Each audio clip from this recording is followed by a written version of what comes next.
That can't be right. Oh, but what if they're real after all? No, that can't be. But what if there's a chance? Greetings, miss. Is there something that's bothering you? Oh, no, it's nothing. I'm Della Roche, the representative of the Fontaine Fishing Association. How can I help you?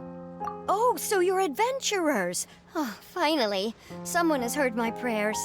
Paimon could tell you were really bothered by something. Don't worry, you've got two super experienced adventurers right here. We'll take care of anything and everything for you. Oh, you are exactly the helpers I need. See, the problem is that the fish around a fishing spot at Irenaeus have just all up and vanished recently. They disappeared too quickly for it to have been the work of human anglers. As the representative of the Fishing Association, I had planned to go and investigate the area right away. Right, but unfortunately, as the representative of the Fishing Association, there are a few other errands that I absolutely have to run, so...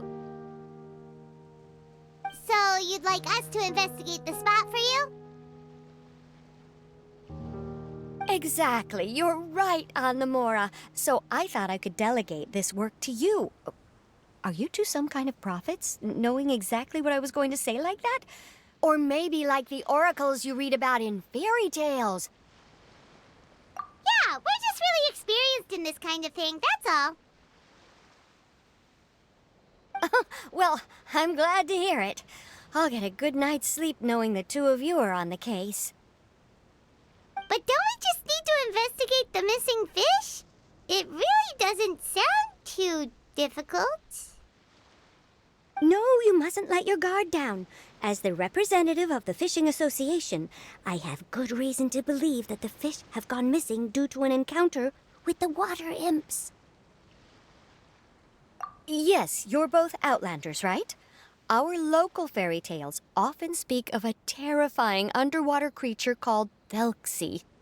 The story our parents would tell us was always the same.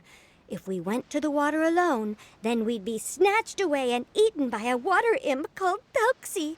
A child-eating water imp? Did they tell you what it looked like? My father would always describe it as a beautiful, multicolored snake woman, while my mother said it had a handsome face. It's really strange, though, because you'd also hear other people describe it as just a chubby penguin with a deceptive appearance. Even though the tales vary regarding its appearance, everyone agrees that it's really dangerous. It lives in an underwater cave surrounded by pallid bones and uses its sensitive nose to track down lonely children who've lost their way. And once it finds a child, it uses its alluring singing voice to lure them into the water before swallowing them all. Pretty terrifying, isn't it?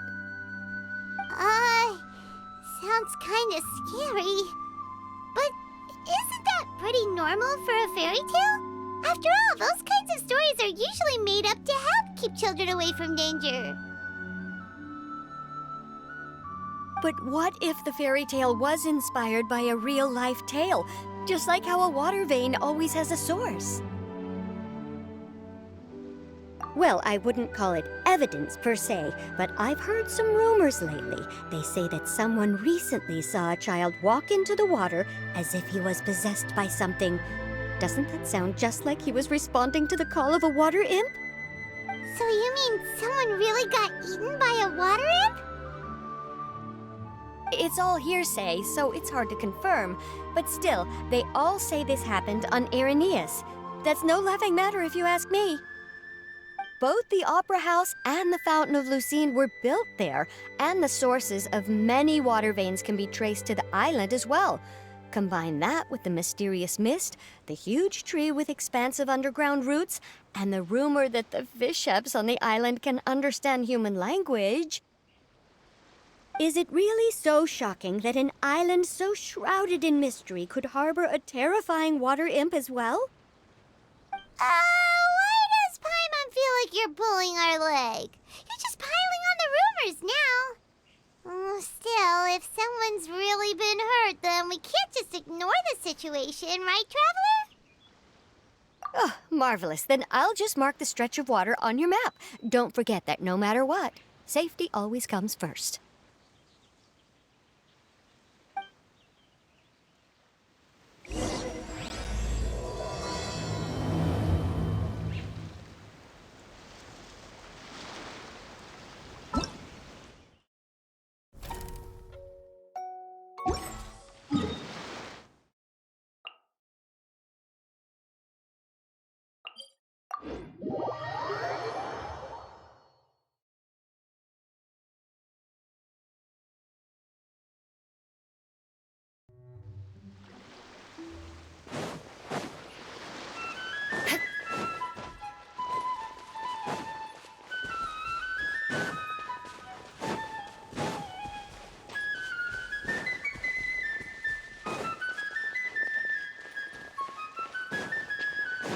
Is this the stretch of water Delaroche was talking about?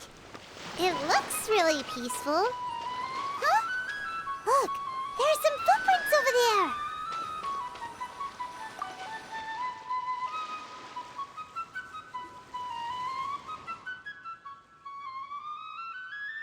These look pretty fresh. Did the water imp get someone again? Let's look around and see if we can find anything else.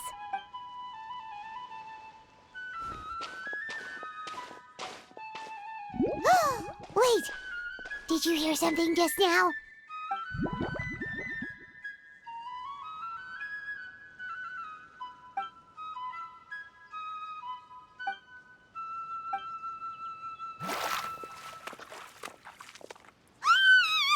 is that? Don't come any closer! Paimon? Traveler? I'm sorry. I forgot I was still wearing this.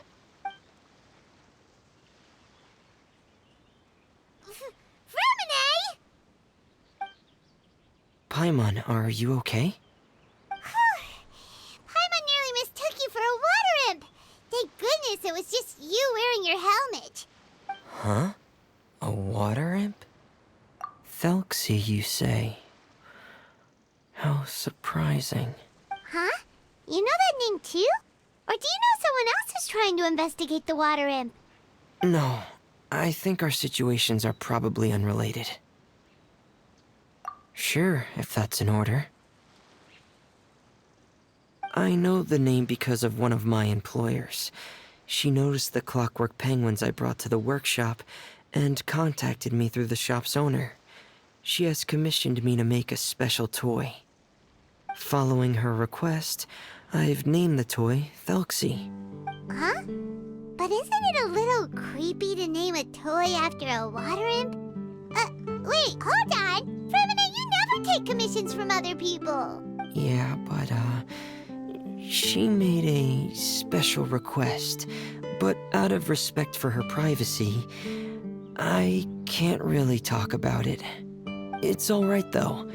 She'll be coming over to check on my progress shortly, and I'll just tell her that you're two of my trustworthy companions. Hearing that, she might be willing to share some information, and you'll be able to continue with your investigation.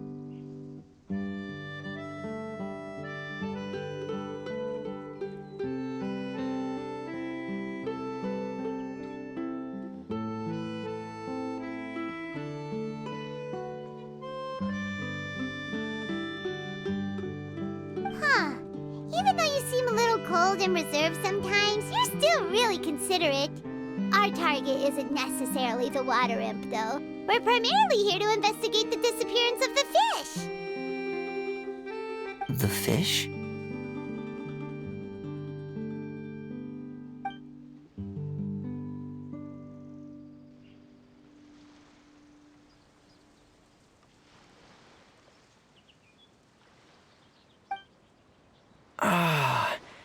I think I may have connected the dots.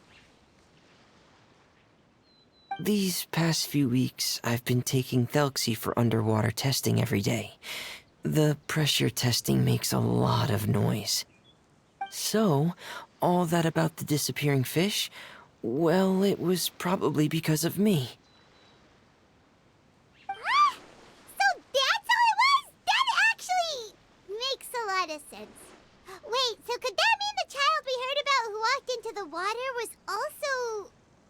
Yes, I think that's quite likely as well. Whew. So in the end, it was just Framine. Paimon spent all this time imagining what a water imp from the fairy tales might look like, and it all turns out to be just a hoax. I'm sorry. It sounds like I've created a lot of trouble for everyone else as well. I'll try to finish this commission as soon as possible. Once I'm done, the fish should come back. Thanks for offering, but I can't trouble you any more than I already have. Hey, it's no trouble at all. Didn't you just call us your trustworthy companions? Companions are all about helping each other, you know?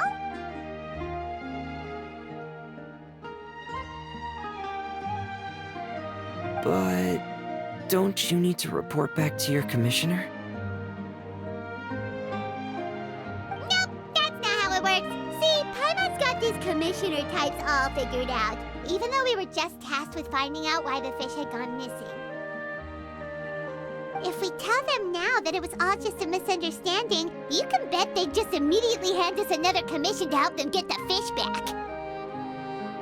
Exactly! So if we can help you finish up your work and get the fish back, that would save us an extra trip! Is that what you'd like to do as well? Huh. Alright, I'll trust your judgment. Please follow me. I've made a makeshift camp over there.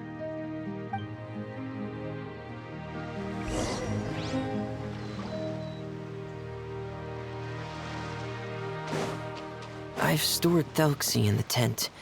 He can respond to some simple verbal commands. You can try calling his name and see if he'll come over. Whoa, sounds pretty advanced. Let Paimon give it a try.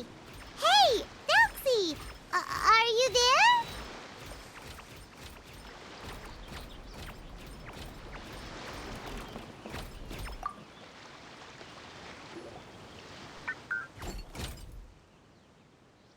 So that's Fremine's version of Thelxie. It's also penguin-shaped, just like Pear. Yep. Had Thelxie lived in Penguin Town, he'd probably have become great friends with Pear. It's not really anywhere famous or important. Don't worry about it. Hey, Thelxie, nice to meet you. Do you know how to say hello? I wanted to install a language output module, but due to time constraints, I had to give up on the idea. As it stands, Thelxie can only output messages that were pre-written into its motherboard. I haven't given him the ability to convert those messages into discernible words, so he can't really talk to us just yet. No need to get so technical. So basically, you want us to help you complete and install this language module, right? No, there's no need. That wasn't one of my employer's requests. It was just something I wanted to try. I have two other things I'd like your help with. The first is to do some integration testing on Thelxie's motherboard, to make sure he will be able to function properly in most situations. That doesn't sound too hard. And what's the other thing? The other shouldn't take too long either. You'll need to find Thelxie some colorful shells and coral, so I can craft a weapon for him. A weapon? Will Thelxie have to fight? Mm-hmm. Thelxie will need to be able to charge forward with a weapon in hand, like that brave prince of legend. It's a part of my employer's request. What an imaginative employer! Naming Thelxie after a water imp, but wanting him to look like a prince? Well, regardless of his role or species, Thelxie's purpose is the same. Just like Pear, he has come to this world to serve as somebody's companion.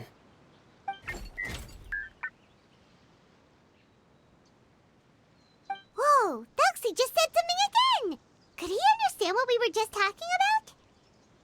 He can react to certain key words, but unfortunately, due to the lack of a translation module, he still can't quite communicate with us. That's a pity. But anyway, the most important thing right now is for us to get to work. Maybe let's start by doing some testing on the motherboard. That sounds like something we can do here in the camp. Sounds good. The motherboard is on my workbench, so please follow me.